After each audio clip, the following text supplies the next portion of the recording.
तो फिल्म की शुरुआत होती है हैलोवीन के एक हफ्ते पहले से। हैलोवीन यानी एक ऐसा त्योहार जब बच्चे अलग अलग होलियां बनाकर फिरते हैं, जिनमें वो अजीब से कपड़े पहनते हैं और चेहरों पर मास्क लगा के फिरते हैं। फिर अब हम एक बच्चे को देखते हैं जिसका नाम पीटर है। वो स्कूल जाता है जहाँ हमें पता चला कि उसका कोई भी दोस्त नहीं, उल्टा उसे कुछ बच्चे परेशान करते हैं और वो हमेशा अपने में ही खोया रहता है। बेचारा अपना हर वक्त अकेले ही गुजारता है। जब वो घर आया तो वहाँ भी चुपचाप रहता है, बाहर भी कभी नहीं जाता। फिर हमें उसके मोम डैड दिखाए गए जिनकी आदत को हम समझ पाए कि वो बहुत ही ज्यादा फिक्रमंद मोम डैड है जो पीटर की हिफाजत के लिए हमेशा परेशान रहती है। तो इसी वजह से उसे घर से बाहर भी जाने नहीं देते। वो पीटर को भी यार दोस्त बनाने से मना करते हैं। अब एक रात जब पीटर सोने लगा तो उसे कमरे की दीवार के पीछे से ऐसी आवाजें आई जैसे दूसरी तरफ से कोई दीवार को बजा रहा है। वो खिड़की के पास आकर बाहर देखने लगा तो उसे काफी डर लगा, इसीलिए जल्दी से भागकर अपने मोम डैड के पास आ जाता है। उसकी मोम उसे वापस कमरे में लाई और अब जब उन्होंने दीवार पर कान लगाकर सुना तो आगे से कोई आवाज नहीं आई, जिस पर वो पीटर को कहती है ये तुम्हारा ख्याल होगा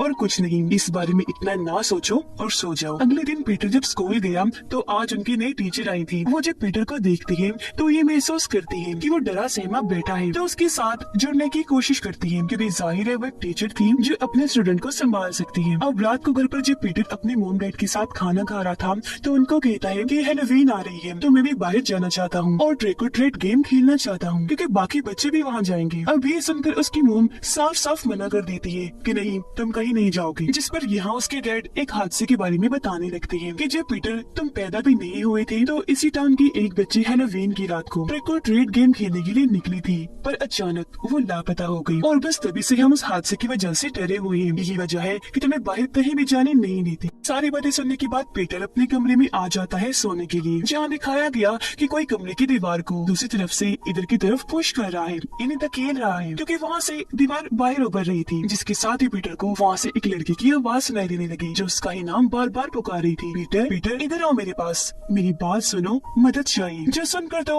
वो बहुत ज्यादा डर जाता है और चिल्लाने लगा। उसकी आवाज सुनकर पीटर के डैड वहाँ आए। वो जब दीवारों को चेक करते हैं कान लगाकर तो सब नॉर्मल ही था, कोई भी आवाज नहीं आ रही थी। और आज रात फिर से वो पीटर को समझा कर बहलाकर सुला देती है, हालांकि पीटर अभी भी काफी डरा हुआ था। अगले दिन उसके डैड सारे दीवारों के आगे चूहों को मारने वाला जहर डाल देते हैं और पीटर को कहने लगे कि शायद दीवारों के उस पार चूहे हैं जो शोर कर रहे हैं, जहर से मर जाएंगे तो फिर तुम्हें आवाज नहीं आएगी, इसलिए मेरा बच्चा अब तुम्हें डरने की कोई जरूरत नहीं है। अगले दिन पीटर जब स्कूल में था तो आज उनकी नई टीचर बच्चों से ड्राइंग करवा रही थी। पीटर यहाँ अपने कमरे की ड्राइंग बनाता है। उसने घर जैसी दीवार बनाई थी और उस पर लिख दिया था हेल्प मी, यानी मेरी मदद करो। एक बच्चा भी बनाया था जो वो खुद था। तो अब उसकी ये ड्राइंग देखकर टीचर काफी फिक्रमंद हो जाती है कि वो मदद क्यों मांग रहा है, इसीलिए वो अगले ही दिन पीटर के घर गई ताकि जान सके कि सब ठीक तो है। जहाँ टीचर की मुलाकात पीटर की मोम से हुई, जिन्हें टीचर का घर तक आना पसंद नहीं आया। वो उससे अच्छे से बात नहीं करती, कहती है कि पीटर थोड़ा अजीब बच्चा है, कुछ भी सोचता रहता है और फिर उसकी ड्राइंग बना देता है। तो इस सिलसिले में आप परेशान ना हो और घर तक तो बिल्कुल भी मत आइएगा। फिर उसकी मोम गुस्से में पीटर के पास आई और ड्राइंग दिखाते हुए पूछने लगी कि ये क्या है, तुमने हेल्प मी क्यों लिखा, आखिर तुम किससे मदद मांग रहे थे और क्यों। जिस पर पीटर झट से बोल देता है मोम मदद वो मांग रही है न कि मैं। अब ये वो कौन थी इस बारे में हमें जल्द पता लगने वाला है। यहाँ उसकी मोम इस बात पर ज्यादा ध्यान नहीं देती और उसे समझाती है कि फजूल मत सोचा करो, तुम्हारे ये उल्टे सीधे ख्याल हमें मुश्किल में डाल देंगे। जो कहकर वो यहाँ से चली गई। अब रात को पीटर जब सोने की कोशिश कर रहा था तो दीवार के पीछे से दोबारा लड़की की आवाज आई। इससे पीटर कहता है कि मैं जानता हूँ तुम असली नहीं हो, सिर्फ मेरा ख्याल हो। इस पर वो लड़की जवाब देती है कि नहीं मैं हूँ असली, लेकिन कुछ खास मकसद नहीं है मेरा, बस तुमसे दोस्ती करना चाहती हूँ, लेकिन अगर तुम चाहती हो कि मैं यहाँ से चली जाऊँ तो मैं चली जाऊंगी। जिस पर पीटर उसे ना जाने का कहकर यही रोक लेता है क्योंकि उसका कोई दोस्त तो नहीं था और ये लड़की तो उससे दोस्ती करने की बात कर रही थी। अगले दिन पीटर जब स्कूल में था तो आज सारे बच्चे पंपकिन यानी कद्दू पर हैलोवीन की ड्राइंग्स बना रही थी। पीटर ने भी अपने पंपकिन पर काफी अच्छी और साफ ड्राइंग की थी, जिसे देखकर वो बहुत खुश हो जाता है। लेकिन तभी एक शरारती लड़का वहाँ आया और पीटर को परेशान करने के लिए पाँव मार मार कर उसका पंपकिन तोड़ देता है, जिस वजह से वो बहुत ज्यादा दुखी हो गया। घर जब आया तो रात को अपने बिस्तर पर लेट कर रोने लगता है, जहाँ तभी वो लड़की उसे तसल्ली देती है, कहने लगी कि परेशान ना हो, ऐसा एक दफा मेरे साथ भी हुआ था, तुम मत रो और अपना बदला लो। उसकी बात पीटर पर असर कर गई, इसलिए अगले ही दिन स्कूल जाकर वो उस शरारती बच्चे को धक्का मारकर सीढ़ियों से गिरा देता है। और क्योंकि वो काफी ऊपर वाली सीढ़ी से गिरा था तो इस वजह से उसकी टांग टूट गई। घर आने पर जब उसकी मॉम डैड को पीटर की इस हरकत का पता चला तो वो काफी परेशान हो गई, ये सोचकर कि इसमें इतना गुस्सा भरा है। लेकिन उसके डैड को ये हरकत अच्छी नहीं लगी, तो सजा देने के लिए वो पीटर को बेसमेंट में ले जाकर वहीं बंद कर देती है। उसके डैड जब बंद करके चले गई तो वो वहाँ काफी बड़ा पिट यानी गड्ढा देखता है, जिसे फिलहाल जाली से बंद किया हुआ था, लेकिन उसके अंदर एक भालू पड़ा था। अगले दिन पीटर की टीचर जब अपने घर पर थी तो वहाँ उनसे मिलने स्कूल के प्रिंसिपल आए, जो टीचर को कहते हैं कि आपको ऐसे उनके घर जाना नहीं चाहिए था, उन्हें काफी बुरा लगा है। इस पर टीचर जवाब देती है कि मुझे पीटर की फिक्र थी इसीलिए मैं गई, और मुझे तो उसके मुंह में काफी अजीब लगी। इस पर प्रिंसिपल कहती है कि अगर आपको उसकी फिक्र है तो हम यही स्कूल तक ही रख लेंगे, उनके घर नहीं जाना। उनके जाने के बाद टीचर सारे बच्चों के टेस्ट चेक करती है, और क्योंकि पीटर की फिक्र तो उन्हें पहले ही थी तो टेस्ट देने के बहाने वो उनके घर जाती है, जहाँ वो तो बेसमेंट में बंद था। लेकिन ये बात टीचर को पता नहीं थी। यहाँ उसके मॉम डैड टीचर से बात करते हैं और हम उसके डैड का बड़ा ही अजीब बर्ताव नोटिस कर पाते हैं। वो हाथ में हथौड़ी लेकर घूम रही थी, उनके बाजू पर चोट लगी हुई थी जिससे बहुत तेज खून निकल रहा था। पूछने पर वो बताते हैं कि मैं चीजों को ठीक करने का मरम्मत का काम कर रहा था, बस ये चोट तब लग गई। अजीब बात ये थी कि उन्होंने पीटर का स्कूल भी छुड़वा दिया था। अब रात को मॉम पीटर को बेसमेंट से बाहर निकालकर उसे अच्छे से खिला पिलाकर सोने के लिए भेज देती है। वो जैसे ही गए अकेले होते ही पीटर दीवार के पास आया और वहाँ खटखटाने लगता है। तो वो लड़की फौरन आई और उससे बात करने लगी, कहती है मुझे भी तुम्हारी फिक्र है पीटर, इसलिए मेरी बात गौर से सुनो। मॉम डैड से संभल के रहना, क्योंकि जैसे वो दिखते हैं वैसे है नहीं। वो ऐसे जाहिर करवाते हैं ना कि तुमसे प्यार करते हैं, परेशान रहते हैं, पर ये झूठ है। जिसके साथ ही वो यहाँ ये राज खोलती है कि मैं भी और कोई नहीं बल्कि तुम्हारी बहन हूँ, जिसे सालों से यहाँ पर कैद किया हुआ है, और मैं तब से उस वक्त का इंतजार कर रही हूँ जब तुम थोड़े बड़े हो गए, दीवार पर लगे घड़ी हटाओगे और खुफिया दरवाजा खोलकर मुझे बाहर निकालोगे,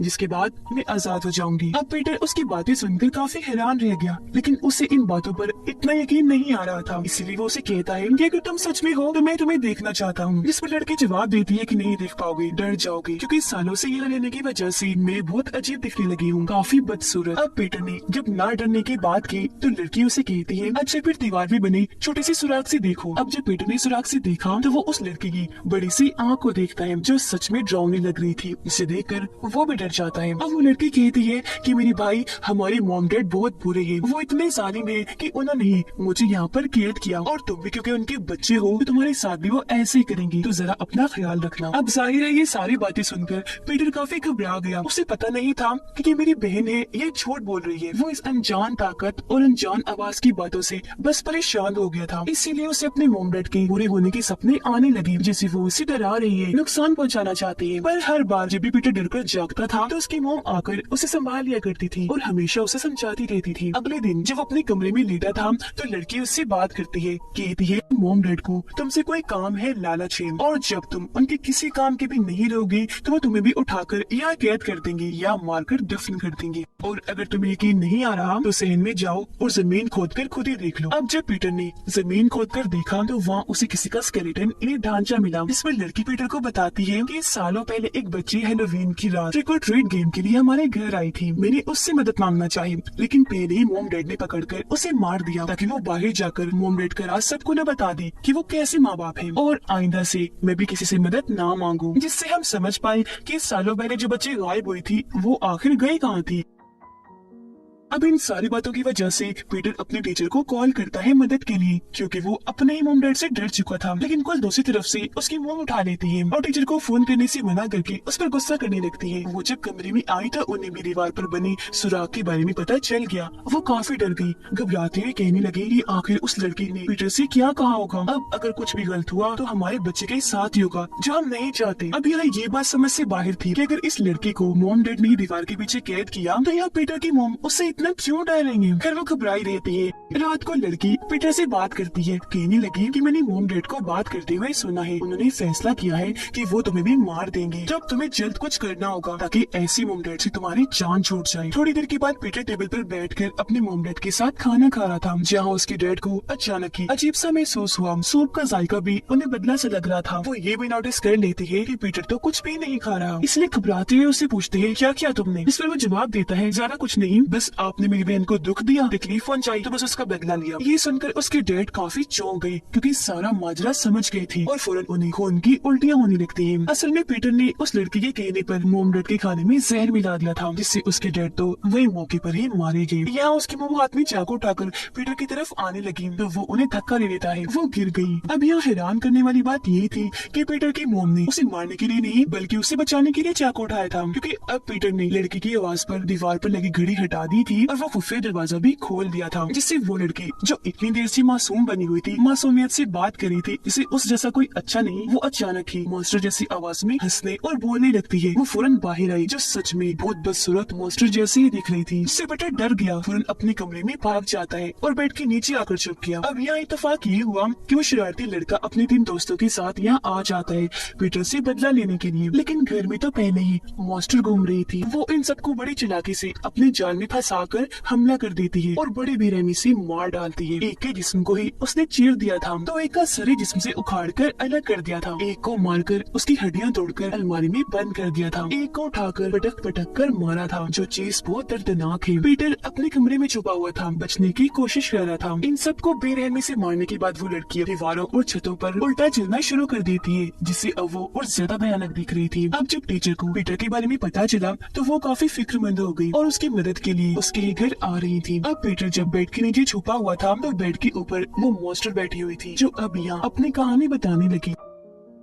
तो असल में ये मॉन्स्टर लड़की पीटर की सच में बहन ही थी, अपने मोम डैड की पहले बेटी थी, लेकिन पैदा ही डिफॉर्म हुई थी, यानी शक्ल जिस्म बिगड़ा हुआ बदसूरत, जिस वजह से वो बचपन से मॉन्स्टर जैसे दिखती थी। यही वजह है कि उसके मोम डैड ने उसे बाकी दुनिया से छुपाने के लिए वहाँ पेट में रखा, क्योंकि वो जानते थे कि डिफॉर्म होने की वजह से ये खतरनाक और गुस्से वाली भी हो सकती है, जो लोगों की जान ले लेगी। तो इसका बाहर रहना खतरनाक है, तो उन्हें ये फैसला लेना पड़ा। उस बच्चे को भी मार दिया जो सालों पहले ट्रिक और ट्रीट के लिए आई थी, ताकि वो बाहर जाकर इस मॉन्स्टर बच्चे के बारे में सबको बताना दे। और पिट में हमने जो भालू देखा वो इसका ही था। खैर आज से पहले वो यहाँ पर कैद रही और उसने दीवारों छतों पर चलना सीख लिया, खुद को मजबूत बनाया और ये प्लानिंग की कि मैं पीटर को अपनी बातों में फंसा कर उसे बहलाकर सब करवा लूंगी। वो मोम डैड को मार देगा, जिसके बाद मैं आजाद हो जाऊंगी, जो आखिरकार हो भी चुका था। जिसका मतलब कि इस डिफॉर्म मॉन्स्टर बच्चे में शुरू से एक कातिल वाली चीजें पाई जाती है, जो उसने खुद अपने अंदर पैदा की। वो आत्मा नहीं थी, इंसान थी, उसे यहाँ कैद करके रखा गया। अभी मॉन्स्टर बच्चे यहाँ पीटर को ही उस खुफिया कमरे में कैद कर देती है, जिसकी थोड़ी देर बाद यहाँ टीचर आ गई। तब उनकी आवाज सुनकर खुफिया कमरे में